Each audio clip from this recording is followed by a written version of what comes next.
இங்கே திராவிட கட்சிகள் வந்து ஒரு 50 ஆண்டு காலமாக ஆட்சி பண்ணிருக்காங்க. ஆனால் ஜாதிய அந்த மனநிலை வந்து மக்கள்கிட்ட இருந்து துளியும் போகலை. 50 வருஷத்துக்கு முன்னாடி இதே மாதிரி வேற ஒரு சமூகத்தை சேர்ந்தவங்களை காதலிச்சு கல்யாணம் பண்ணிக்கிட்டாங்கன்னா ஊரை விட்டு ஒதுக்கி வச்சிருவாங்க. இல்ல அவங்க ஊரை விட்டு ஓடிட்டாங்க அப்படின்னா அப்படியே விட்டுடுவாங்க. தேடி போய் கொலை செய்யற வேலையெல்லாம் அப்ப கிடையாது. இன்னைக்கு எப்படி தேடி போய் கொலை செய்யறான்? இந்த அளவுக்கு ஜாதிய மனநிலை யாரால வளர்ந்தது அப்படின்னா இந்த திராவிட கட்சிகளால வளர்ந்தது. இவங்க ஜாதியாகவும் மதமாகவும் பிரிஞ்சு கிடக்கிற வரைக்கும் தான் இந்த திராவிடம் என்கின்ற பெயரில் பிற மொழியாளர்கள் இந்த மண்ணில் தொடர்ந்து ஆட்சி அதிகாரத்துல இருக்க முடியும். அதனால தான் தொடர்ந்து ஜாதி இயக்கங்களோட கூட்டணி வச்சு அவங்களுக்கு சீட்டு கொடுத்து அவங்களுக்கு ஆட்சி அதிகாரத்துல பங்கு கொடுத்து அவங்களை இந்த அளவிற்கு வளர்த்து விட்டு இருக்கிறாங்க. ஒவ்வொருத்தரும் தன்னுடைய ஜாதியில தன்னை பெரிய ஆளா காட்டிக்கிறதுக்கு என்ன பண்றான்? தன்னுடைய ஜாதியோட தூய்மையை பேசுறான். ஜாதியில ஏதாச்சும் தூய்மை இருக்குமா? அறிவு இருக்கிறவன் பேசுற பேச்சா இது? திராவிட இயக்கங்களாலையும் கட்சிகளாலையும் மட்டும் எப்படி ஜாதியை உடனே ஒழிச்சிட முடியும் அப்படின்னு சொல்றது சப்பக்கட்டு அயோக்கியத்தம். நீ தான் இவங்களை வளர்த்து விட்டு இருக்கிற, கொம்பு சீவி விட்டு இருக்கிற. கொஞ்சம் கொஞ்சமா முனைமழுங்கி கொண்டு இருந்த அந்த சாதிய எண்ணத்தை நீ தூபம் போட்டு வளர்த்து இருக்கிற. கவின் வந்து அந்த பெண்ணை கல்யாணமா பண்ணிக்கிட்டாரு இல்ல, காதலிச்சாரு. அதுக்கே வந்து அந்த பெண்ணோட சகோதரன் வந்து கவினை ஆணவ படுகொலை செஞ்சிருக்கிறாரு. இந்த சம்பவம் நடந்து கொஞ்ச நாள்லயே இன்னொரு செய்தியும் வந்துச்சு. அது என்னன்னா, பள்ளியில் படிக்கக்கூடிய 10ஆம் வகுப்பு மாணவன் அவரோட சகோதரி கூட 12ஆம் வகுப்பு படிக்கக்கூடிய இன்னொரு மாணவன் பேசிக்கிட்டு இருந்தான் அப்படிங்கிற ஒரே காரணத்துக்காக வெட்டிட்டான். ஏய், பச்சை குழந்தை மனசுல எப்படிடா இந்த ஜாதிய எண்ணெல்லாம் வருது? யாரு வளர்த்து விடுறா? நேத்து கூட அண்ணன் சீமான் சொன்னாரு, ஜாதியை காப்பாத்தி அப்படி நீ என்ன சாதிச்சுட்ட? எனக்கு ஒண்ணு சொல்ல. நான் வந்து இந்த ஜாதியை காப்பாத்தி இதை சாதிச்சு முடிச்சிட்டேன். ஒண்ணு சொல்லு. ஒண்ணுமே கிடையாது. கடைசியில நீ என்ன பண்ற? யாரோ ஒருத்தன் எங்கிருந்தோ வந்த ஒருத்தங்கிட்ட உன் ஜாதியோட பலத்தை காட்டி 2-3 சீட்டுக்காக முட்டிக்கால் போட்டு நிக்கிற. ஆனா வெளியில வந்து என்ன சொல்ற? நாங்களாம் யார் தெரியுமா? ஒண்ணுமே இருக்காது. அங்க தொடப்ப கட்ட மாதிரி மீசி வச்சுக்கிட்டு நாங்களாம் யார் தெரியுமா? நாங்களாம் ஆண்ட பரம்பரை. என்ன நீ ஆண்ட? நான் வந்து இப்ப வெளிப்படையா சொல்றேன், பெருமையா சொல்றேன், நான் வந்து விஜய் ரசிகன், ஒரு அணில் தான், அப்படியே வச்சுக்கோங்க. ஆனா அரசியல்ல விஜய் என்னால ஒரு தலைவரா பார்க்க முடியல. 50 ஆண்டுகளாக இந்த மண்ணில் ஆட்சி அதிகாரத்தில் இருக்கக்கூடிய திராவிட கட்சிகள் என்ன அரசியலை முன்னெடுத்தாங்களோ அதே அரசியலை தான் இப்ப விஜயும் செஞ்சுக்கிட்டு இருக்கிறாரு. 2 பிரதான திராவிட கட்சிகளின் தலைவர்கள் இந்த ஆணவ படுகொலையை கண்டிக்கல. காரணம் என்ன? அவங்களுக்கும் அந்த முக்குளத்தோர் வாக்கு வங்கி என்பது ரொம்ப முக்கியம். இது ரொம்ப அயோக்கியத்தனமானது. அவங்க செய்யற அதே அரசியலை தான் நீங்களும் செய்வீங்க அப்படின்னா நீங்க எதுக்காக ஆட்சி அதிகாரத்துக்கு வரணும்? பரவாயில்ல, நாங்க அவங்களே ஓட்டு போட்டு தேர்ந்தெடுத்துட்டு போறோம். ஏன் மக்களை எல்லாம் பார்த்தா என்ன முட்டாள் மாதிரி தெரியுதா? இதுக்கு பேர் அரசியலா? வேணாங்க, நான் கோவப்பட்டு ஏதாச்சும் பேசிட போறேன். டாப் தமிழ் நியூஸ் பார்வையாளர் அனைவருக்கும் வணக்கம். இன்றைய சிறப்பு நேர்காணலில் நம்மோடு இணைந்திருப்பவர் தமிழ் தேசிய செயற்பாட்டாளரும் ஊடகவியலாளருமான திரு மகிழன் அவர்கள். வணக்கம். வணக்கம். இங்கே திராவிட கட்சிகள் வந்து ஒரு 50 ஆண்டு காலமாக ஆட்சி பண்ணிருக்காங்க. இங்கே சரி மாற்றி திராவிட கட்சிகள். ஆனால் சமூக நீதி பேசுகிறோம், பெரியார் மண்ணுன்னு பேசுகிறாங்க. ஆனால் ஜாதிய அந்த மனநிலை வந்து மக்கள்கிட்ட இருந்து துளியும் போகலை, அப்படியே தான் இருக்குது. இப்போ இந்த கவினோட ஆணவ படுகொலை இருக்கும் பார்க்குறோம். அப்போது இப்போ தான் வந்திருக்காரு ஒருத்தர். சரி, 50 வருஷத்துக்கு முன்னாடி இதே மாதிரி வேற ஒரு சமூகத்தை சேர்ந்தவங்களை காதலிச்சு கல்யாணம் பண்ணிக்கிட்டாங்கன்னா ஊரை விட்டு ஒதுக்கி வச்சிருவாங்க. இல்ல அவங்க ஊரை விட்டு ஓடிட்டாங்க அப்படின்னா அப்படியே விட்டுடுவாங்க. தேடி போய் கொலை செய்யற வேலையெல்லாம் அப்ப கிடையாது.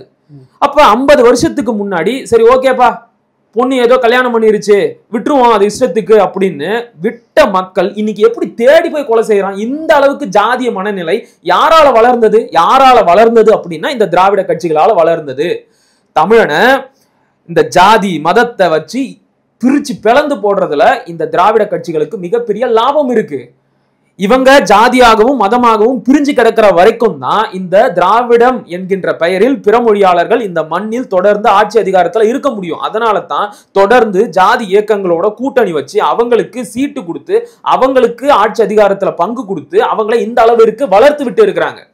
ஒவ்வொருத்தரும் தன்னுடைய ஜாதியில தன்னை பெரிய ஆளா காட்டிக்கிறதுக்கு என்ன பண்றான்? தன்னுடைய ஜாதியோட தூய்மையை பேசுறான். ஜாதியில ஏதாச்சும் தூய்மை இருக்குமா? அறிவு இருக்கிறவன் பேசுற பேச்சா இது? இப்ப நான் சொன்னேன்ல, 2500 ஆண்டுகளாக இந்த ஜாதிய வர்ணாசிரம சனாதனத்தை எதிர்த்து வந்த தமிழ் சமூகத்துலதான் இப்படிப்பட்ட கேடுகட்ட ஜாதிய மனநிலையை கொண்ட தலைவர்களும் உருவாகி வந்திருக்கிறாங்க. அப்படிப்பட்டவர்களோட கூட்டணி வச்சது யாரு? திமுகவும் அதிமுகவும் ஒண்ணு வேணாம் சார். இப்ப திமுக கூட கூட்டணியில இருக்கிற கொங்கு நாடு மக்கள் கட்சி என்ன கட்சி? என்ன சமூக நீதி கட்சியா, ஜாதி கட்சியா இல்லையா?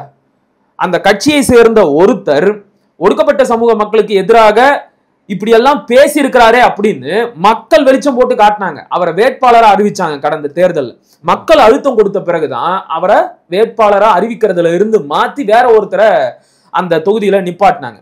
இப்ப சொல்லுங்க, யாரு ஜாதியை வளர்த்து விட்டது? நீங்க.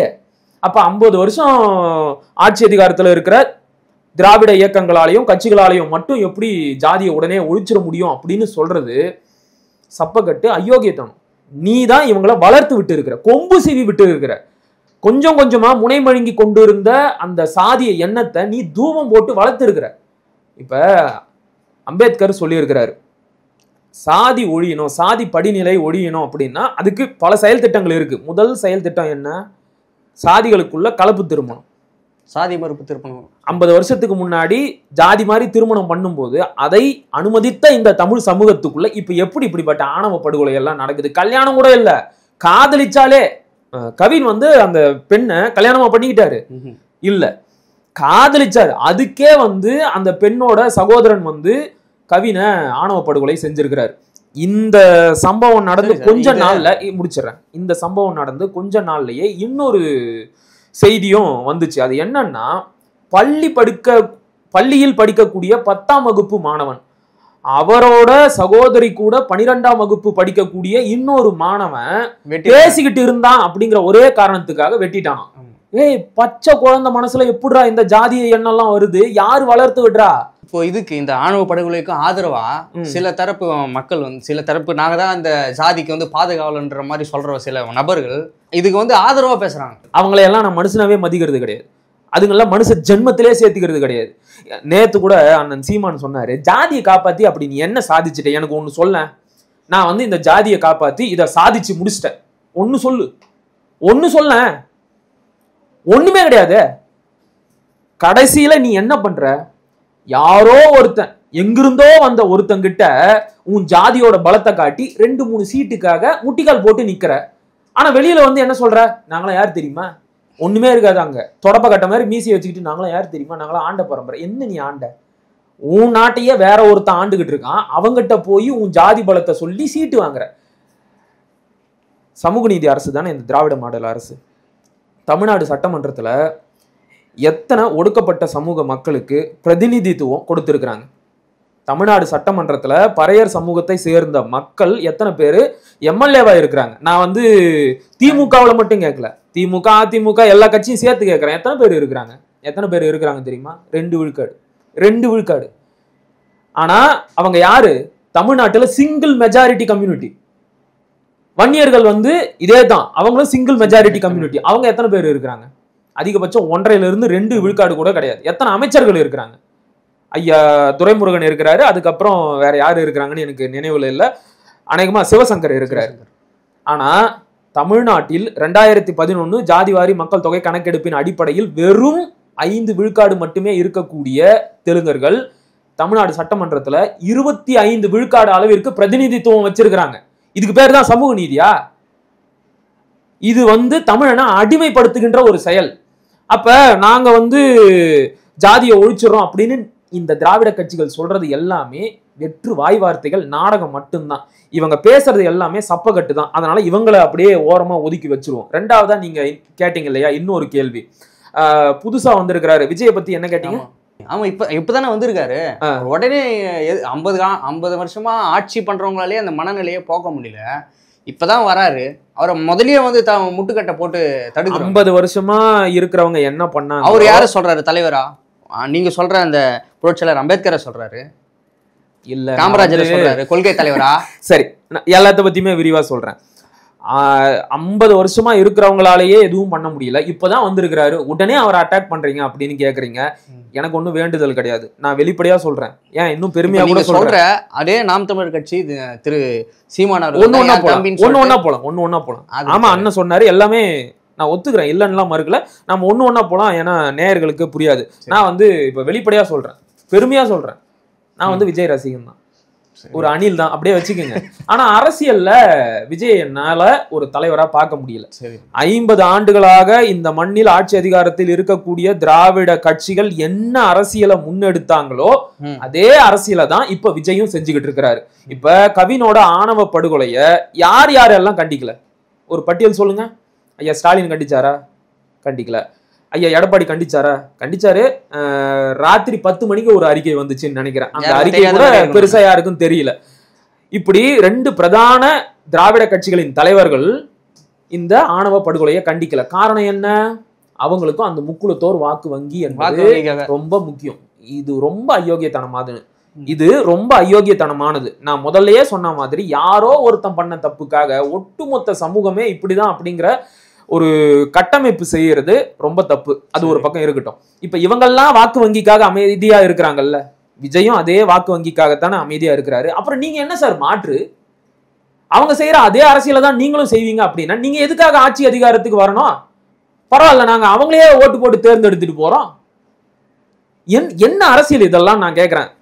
நீங்க இத ஒரு சாதி ஆணவ கொலை அப்படின்னு கூட பார்க்க வேண்டாம், சக மனுஷ சாவு. அதுக்காவது ஒரு பதிவு போட்டிருக்கணும்ல. இது மிகவும் வருத்தம் அளிக்கிறது. இப்படி இதுக்கப்புறம் நடக்கக்கூடாது. ஆட்சி அதிகாரத்தில் இருக்கக்கூடிய ஐயா ஸ்டாலின் அவர்கள் இதற்கு உரிய நடவடிக்கை எடுக்க வேண்டும். இந்த சாதி ஆணவ படுகொலைக்கு எதிராக தனி சிறப்பு சட்டத்தை இயற்ற வேண்டும். அப்போதுதான் இது சரியான சமூக நீதி அரசாக இருக்கும் அப்படின்னு ஒரு 4 வரி ட்வீட் போட முடியாது உங்களால? சக மனுஷ சாவுக்கு கூட நீங்க இரங்கல் தெரிவிக்கல அப்படின்னா நீங்க எல்லாம் என்ன மனுஷன? இது அப்போ முழுக்க முழுக்க ஒரு வாக்கு வங்கிக்காக தான் அவர் வேற எதுக்காகன்னு நீங்க சொல்லுங்க. எனக்கு வேற எதுவும் காரணம் தெரியல. இதுக்காக இருக்கலாம் அப்படின்னு நீங்க ஒரு காரணம் சொல்லுங்க. அது சரியா இருக்கா அப்படின்னு நான் எனக்குள்ளேயே பரிசீலனை பண்ணி பாக்குறேன். வேற எதுக்காக இருக்குன்னு நினைக்கிறீங்க? அவங்க கட்சியை சேர்ந்தவர்கள் சொல்றாங்க ஆகஸ்ட் 21ஆம் தேதி மதுரையில பெரிய மாநாடு நடக்க போகுது. அந்த மாநாட்டுல எங்க தளபதி இந்த ஆணவ படுகொலையை கண்டிச்சு பேசுவாரு. ஆமா, அங்க ஒருத்தன் செத்து புதைச்சு மண்ணோட மண்ணா போயிட்டான். நீங்க 1 மாசம் பொறுமையா தூங்கி எந்திரிச்சு கண்டனம் தெரிவிப்பீங்க. அது வரைக்கும் நாங்க கன்னத்துல கையை வச்சுக்கிட்டு தளபதி பேசுவாரு அப்படின்னு உக்காந்துக்கிட்டு இருக்கணுமா? ஏன் மக்களை எல்லாம் பார்த்தா என்ன முட்டாள் மாதிரி தெரியுதா? இதுக்கு பேர் அரசியலா? வேணாங்க, நான் கோவப்பட்டு ஏதாச்சும் பேசிட போறேன்.